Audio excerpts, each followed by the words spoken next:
Hello, beautiful, and welcome to Finding Fertility.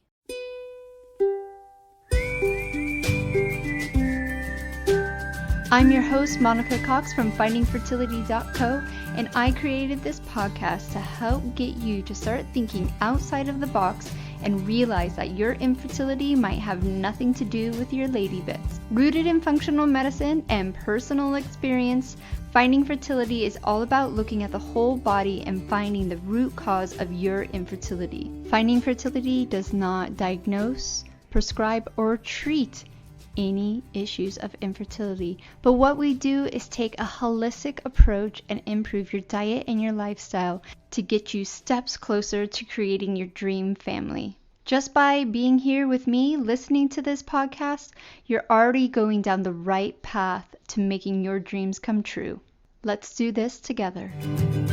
Happy Friday, all. Welcome back to another episode of Finding Fertility. I'm your host, Monica Cox, and I'm super honored you are here with me, becoming the conscious mama you are meant to be. I have a really cool guest on today, Cara from New Zealand, and we actually met in a cafe only a few weeks ago because my husband's family doesn't live too far from where you are, and now we're here on the podcast, so welcome. Thank you so much for having me. Thank you so much. It was so good to meet you on my soil over in New Zealand. It was so funny. We happened to just reach out to each other.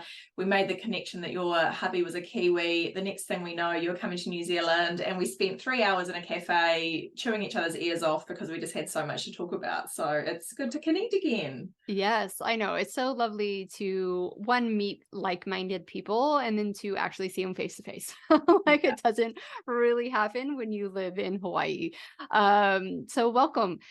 You and I have a lot in common. We are older moms. Our boys are very similar ages. And we both didn't believe the doctors when they told us or gave us our diagnosis. So just give us like the cliff notes of your journey. Sure. So I was 33 when I received my diagnosis of diminished ovarian reserve. My FSH was sky high, through the roof. It was at 25.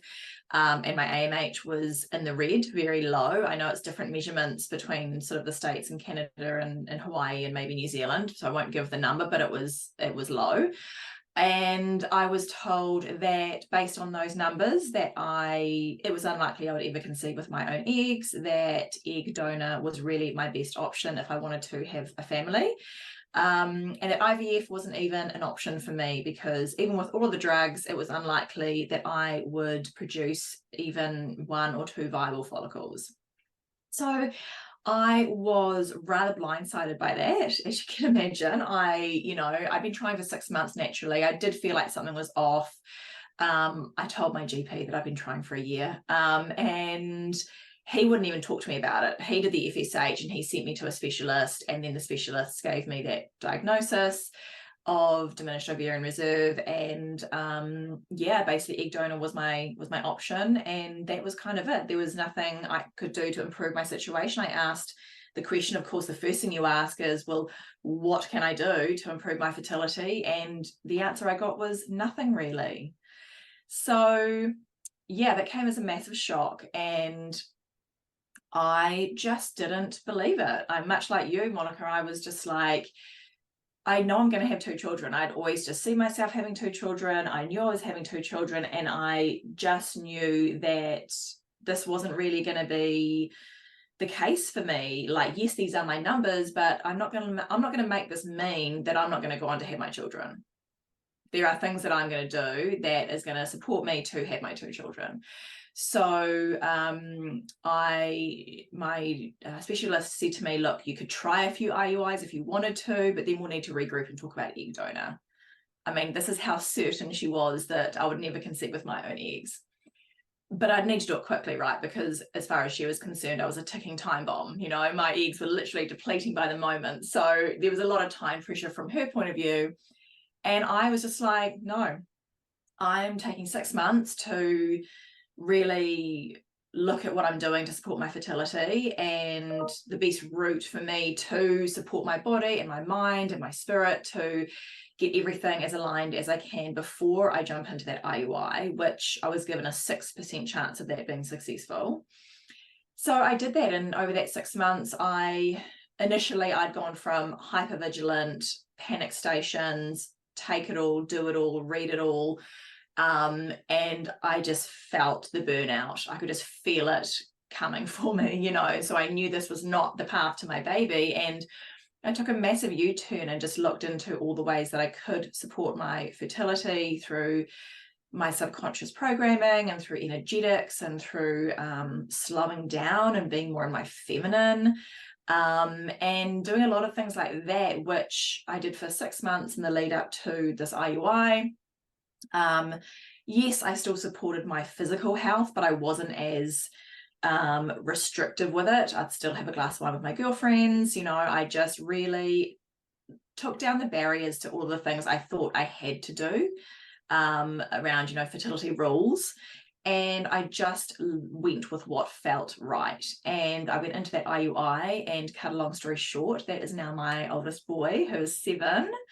So that was just obviously amazing. And after, you know, being told I had a 6% chance, which again, by this stage, the numbers and the stats are kind of, I wasn't really buying into them, but it was an amazing, you know, time for our family to have a beautifully healthy pregnancy and birth, and he's a healthy boy now. And I really wanted to have another child. So I had my oldest at 35, and I really did want to have a sibling for him. And I had always seen myself with 2 children, but I kind of a little bit reverted back into this hypervigilant masculine mode of, I better get onto this, because now I'm 37. And for a little bit there, I rushed into it, and I kind of regressed back into my old ways. And I did 4 IUIs, which all failed. And I just took a honest look at myself and what I was doing and the way that I was being. And I knew that my baby would not be on the other side of this manicness, and went back to, I'm going to take another 6 months off, and I'm going to do all the things I did before I conceived my oldest boy, and really ground into my body again, and listen to my intuition and take aligned action from that place, slow down my life, create space in my life. And I took those 6 months, and 3 months into that time frame, I conceived naturally, after being told I had a 1% chance of that ever happening for me. So again, perfectly healthy pregnancy, beautiful home birth, and super healthy child. And, you know, it was then that I realized I just had to work in this space, because women, I don't think, realize just how much influence they do have over their fertility. And from that moment on, I was like, I have to work with these women, because there is just so much more to it than this is your statistic and your prognosis, and there's no way around it, because it's just not the truth. Yeah, exactly. And it's so crazy that we all have to go through so much to get to that knowledge, right? Which should be taught to us from the very beginning. So what came up for me is, I want to know, with hindsight, why did you go back into the old ways if the new ways, quote unquote, work so well for you? Yeah, I think, you know, this kind of work, you know, this kind of conscious inner work, which now I've been with it now since I had my youngest consistently now. But I think at the time, you know, our old patterns, they're not that easy to break. They've been with us since childhood. They are embedded in our subconscious programming. They've been with us since we were probably 7 years old. And I sort of had, you know, my oldest boy, and I went back to work, and I don't know why I reverted back to that place. I think that it was just the programming was so deep-seated. And I think something that did help was that I was working with a woman who was a hypnotherapist for fertility in particular, and I saw her for 6 weeks before I actually did that first IUI for my oldest boy. And then I went back to her when all these IUIs failed, to really clear out the remaining, like, shit, basically, that was keeping me stuck. And it was during that time of working with her that I conceived naturally. So there's always going to be layers in life. We're not kind of one and done, we're awakened, we're like these new, we will never do that again, we're just so pure, and all the rest of it. It was a layer that I had to relook at, and I did. And once I worked through that again, I conceived naturally. So I think it's just from deep-seated programming for so long. By that stage I was 37, and it just popped, it reared up again, and it gave me the opportunity to look at it again, though, right? It's not necessarily something to look at with annoyance. It's actually an opportunity for us to heal. So that's kind of, I think, why I went back to that place briefly before I realized that was not the path for me. Yeah, I mean, I 100% agree, from personal knowledge and from from studying it. I quit drinking during my fertility journey. That was something I absolutely had to do to heal my gut health. And I remember thinking like, I'm just never going to go back to those old ways. Like, I wasn't saying I wasn't going to never have a glass of wine again, but the heavy drinking, right? The Friday, Saturday nights and stuff. Jesus Christ, did I slip back into that quite quickly. Yeah. And it never got back to the point of, me in my teens or my 20s or early 30s. But it wasn't until my second son was born and I was getting into those bad habits. You guys all know I live in Hawaii, and I'm telling you, you feel like you're on vacation every single day. Like, even when you live here, you just have this feel. So 2:30, 3 o'clock would roll around. You're like, yeah, I don't gotta drive anywhere. The kids are fine. Like, I'll just have 1 or 2 gin and tonics.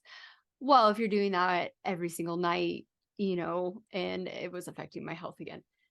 And just like you, I had to go back and go, okay, what layer am I at now? Because when you're on this journey, no one really tells you at the beginning that it is a multi-layered system. You think, oh, okay, I'm going to heal this part of it, and then that's it. I'm done, right? Like, I can move on. And yes, you feel so much better, and you are able to live your life in a different way. But when you're looking at 30 decades of like super heavy luggage, I like to call like you get born with some suitcases, right? And like, you're not going to fill them. The people around you, your society, your religions, your parents, your schools, all those things. And I don't think they do it on purpose, but they just fill that shit up. But you're the one who has to carry it. And until you start unpacking, pulling back those layers, it's not until you can really start living your authentic life. And it's just not something we are taught. I think one of the things we both tapped into is slowing down and not being so type A and over controlling and always on the go. And that's easier said than done. What was your journey like with that? Yeah, I mean, it's interesting, isn't it? Because I'm sure you see this a lot with your clients as well. It is definitely a pattern of this A-type perfectionist overachieving that we see a lot with fertility clients. And I was the absolute cookie cutter A-type overachieving perfectionist to the T. And I had always been that way. Obviously, through my childhood, I always wanted to get good grades to impress my parents or my teachers and get into all the top sports teams, and always looking for validation and from people outside of myself. And I found that I got that when I achieved, or when I succeeded, or when I did something right and well. And I was like that all through school, and all outside of school as well, extracurricular activities, and then completely brought all of that into my fertility journey at the beginning of my journey, at least until I took a good hard look at myself. And I think when we are faced with one of the hardest challenges of our lives, which fertility is for so many women, we do tend to, when we have those patterns there, we do tend to go full force into those patterns, right? And very much into the masculine of the doing, the hypervigilance, the A-type, I've got to do everything, I'm going to tick everything off the list, I've got this growing to-do list, and I'm going to get through it all, and if I don't, I'm a failure. And I was there. I brought all of that type A perfectionist crap into my beginning of my fertility journey, and that's when I really started to feel burnt out. I was not enjoying this journey. I was literally rattling with the number of supplements I was taking. My diary was full of all of these people I was going to see who were going to do their magic on me and make me more fertile, and plus working full time. And I had started my own paleo and gluten-free food business at the same time. So I worked full time. I went into a commercial kitchen in the evenings to make my products. I was also faced with this fertility diagnosis, and all of this happened at the same time. And is it any wonder that my FSH was so high? And I know there are different schools of thought on this, but from what I know and from what I have seen with clients and from my own research, FSH is very, very sensitive to stress. And I feel like I'd been living in a chronically stressed state from just the type A-ness and the go-go-go-ness and the hypervigilance. And that really sort of cranked up, around the time that I was trying to conceive, when I also decided to run a business alongside my full-time business, which was very, very taxing and hands-on and time-consuming. So, it really took me to take that really hard look at myself and realize my baby was not going to be on the other side of burnout. My baby is not going to come into my life if I am a wreck. I have no energy. There is no space in my life to bring in this baby. My baby will be looking down just going, are you kidding me? Like, no way. I'm not coming down right now. Sort your shit out. And so, yeah, it was just making small changes, because when you have been that way for, as you say, 3 decades, it is hard to shift out of those patterns. So for me, it was just about making small changes, like saying no to the things I truly didn't want to go to, rather than saying yes all of the time because I felt like that was the right thing to do. Mm-hmm. Clearing space in my diary for purely doing things that I wanted to do for the pure joy of it. Going for a walk without my earphones in to listen to more information about how I was going to get pregnant, but actually just be in nature, a mindful walk. And, just be more in my feminine around, tapping more into my intuition and just trusting my body. I mean, my belief was there that I was going to have these 2 babies. I had a very strong belief around that. But then why am I not trusting my body with that? So really leaning into, if I truly believe that I'm going to have these 2 babies, then trust your body. It's going to happen. And treat your body the way that you would be treating it if you were pregnant now. That was a big thing for me. It was actually, if I was pregnant right now, would I be doing all of these things? And the answer was a very clear no. And that kind of just paved the way for me to just, check myself when I would be making decisions. Is this in alignment with my fertility, or is it not? Mm-hmm. And that kind of created that compass point for me in terms of decision making. And little by little, it radically changed the way that I was living and the way that I was being on my fertility journey. Yeah. All right. So I think most people know, or it's easy to access all the things that you need to do. Yeah. But let's get into why you don't do them, or why you were being so type A in the first place. And you don't have to obviously share anything you don't want to share, but what were the things from the programming that you got as a child that led to the type A-ness, overachieving, overdoing, basically finding your worth outside of yourself? Yeah. I think that, and like with a lot of people, with this subconscious programming, a lot of women have had a fantastic life, great parenting and a fantastic life. But there's always going to be things that as a child, we make them mean something. It's not that our parents did anything wrong, and it doesn't necessarily need to be that we've had a huge trauma, but we as a child make things mean things about ourselves. And, I had 2 parents. One, my father worked a lot. He was out the door before, we were up in the mornings, and he worked a lot. And the weekends, he just wanted to be out, in his garden, sorting out the pool, having a beer, whatever. And my mum really did it all for me and my sister. She did everything for us, but she also worked a lot. She worked pretty full time.